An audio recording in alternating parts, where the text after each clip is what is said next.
All right, once again, Shalom, giving all of the praises and the glory to the Most High and His Son, Yahweh, Hashem, Yahweh Shah, Hashem Rakak Kudash. And double honors to the apostles of the great millstone that told us what we know today, this truth. And, as well as giving you brothers out there the salutations that you deserve, for furthering this truth, this ministry, throughout the four corners of the earth with much sincerity. And, today, in this morning walk and talk, what I'm going to get into is the book of Zechariah, the 8th chapter. A lot of good stuff in there, and hopefully, this particular one that I'm going to be doing, this, morning walk and talk lesson is going to be more edifying than the one I did before. Because each and every time we do these videos, as the thought came to my mind anyway, we just got to edify. And I hope that I can do the best that I can on that regard to the spirit, which really, that's what does it. It's the spirit. So what we're going to do is going to get started with the scripture in the book of Zechariah 8:1. Yeah. All right, so let's get this right here. And this was the vision concerning the prosperity of the nation, right? So we're going to read, verse 1. Again, the word of the Lord, Yahweh, the hosts, came unto me, saying, Thus saith Yahweh of hosts, I was jealous for Zion with great jealousy, and I was jealous for her with the great fury. So we know why the Lord likens the nation as a her, because what we were supposed to be to the Lord is his wife, his virgin, basically, pure woman. But what did we do? We went astray, operating and wrongfully by being influenced by the philosophies of the other nations. And that's what brought the curse upon that nation that he has chosen. You know what I'm saying? And this is why we as time went throughout history, every time the Israelites went astray from the Lord, which is to uphold those commandments, therefore keeping that covenant, what happened? The curse fell upon us each and every time. And the ultimate curse was the fact that we went into slavery under every nation under the sun. And so we have it today, in this particular moment in time. It's the same thing. And I mean, if you look at the state of the earth, I don't mean to jump to a different topic right now, but if you look at this part, and as we're in the time of spring, and this don't look like no damn spring, man. So, when you look at the earth is in a very cursed situation. And this is just reminding us that we are in a cursed situation because we didn't keep the covenant. So now we have the experience of a world which is left-hand side. Excuse me. Eyes are a bit dry, man. It's been a bit dry for a couple of days now, so just bear with me. And it's kind of like, cold out here too. So yeah, like I was saying, man, when you look at this reality, this reality reminds us that we're still under the curses. And the whole planet is under the curse. To ultimately let the Israelites know that this is not our rest. There's no easing here. You know what I'm saying? And just to get back to the point now, we have to serve captivity. A lot of us are working paycheck to paycheck. A lot of us are not enjoying ourselves in this room, in this particular time, under this modern day world that we're under, which is the revival version of Rome. We're just out here to survive, man. So this is just to bring to mind when all of these curses have came upon us, to let us know that we've sinned against the Lord. That's just the thing. Like Jake out here, for the most part, Jake associate being oppressed because, he has to do because of the color of my skin, or it's to do because, as they say, I'm black, which ain't nothing black about Jake, period. The Israelites are different variations of colors, different shades of brown. If you look at my beard and you look at my patch, it's black, but the skin tone ain't black. All right? But the point of the matter is we're the Israelites, and we are having to experience these curses. That's why Jake does face oppression in many different ways as they do. So now let's get back to this. Thus saith the Lord of hosts, I was jealous for Zion with great jealousy, and was jealous for her with great fury, because according to the law, which is the first law, let me get this the right way. Let me position this camera the correct way.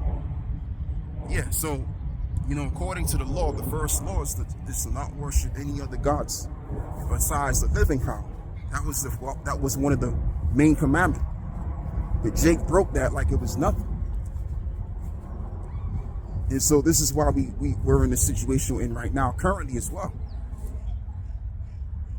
So let me read this again. And thus saith the Lord Yahweh of hosts, I was jealous for Zion with great jealousy, and I was jealous for her with great fury, and the fury has been shown. This life is the fury of the Lord. I mean, you see how Jake gets treated in this world, like I mentioned, in various ways, whether it's all different forms of oppression. You know what I mean? Whether it's being oppressed from making progress in the society, whether it's Jake getting wrongfully accused of a crime they didn't commit, you name it. All variations of oppression Jake is facing out here. You know what I mean? Jake is being oppressed to just simply live, to just be, to just exist. So that's the fury of the Lord. And ultimately what that is the nations that the Lord has risen up against us. In that kind of setting, it's his fury. The reason why you see Jake getting gunned down and going through what Jake is going through, because within these nations there's no ease, according to the curse of Deuteronomy. What is it? 28. One of the curses anyway. That we wouldn't find no ease. We would always be on our tippy toes. You know what I'm saying? So that's a part of it. That is the fury of the Lord. Verse 3. Thus saith the Lord Yahweh, I am returned unto Zion, and I will dwell in the midst of Jerusalem. So it doesn't necessarily mean because we're in these predicaments, the Lord is going to be angry for us forever. Now, if you read the book of Jeremiah, 17, it tells you that we lost our heritage and that the Lord was angry for us forever. But when you look up that word forever, it's representing a duration of time, a long duration of time, that is. Because if that was the case, then we would know that we're the Israelites. The Lord would have continued us in our Gentile state of mind. The Lord would allow us to not see this at all. That means that the book of Hosea 1 will come to pass. You know the one I'm talking about, where it reads how in the land where it was said that they are not my people, in that same land they're going to become my people. Roughly paraphrasing. In other words, in the land of our captivity that we were made to serve currently, we were going to lose our heritage and gain it back again. So that's the prophecy. So the Lord is not going to be angry with us forever. I wouldn't be out here quoting no precepts. None of us would be quoting any precepts the way that we do it, if that was the literal case. So now let's go back to Zechariah, the 8th chapter. Hopefully this camera is positioned the right way.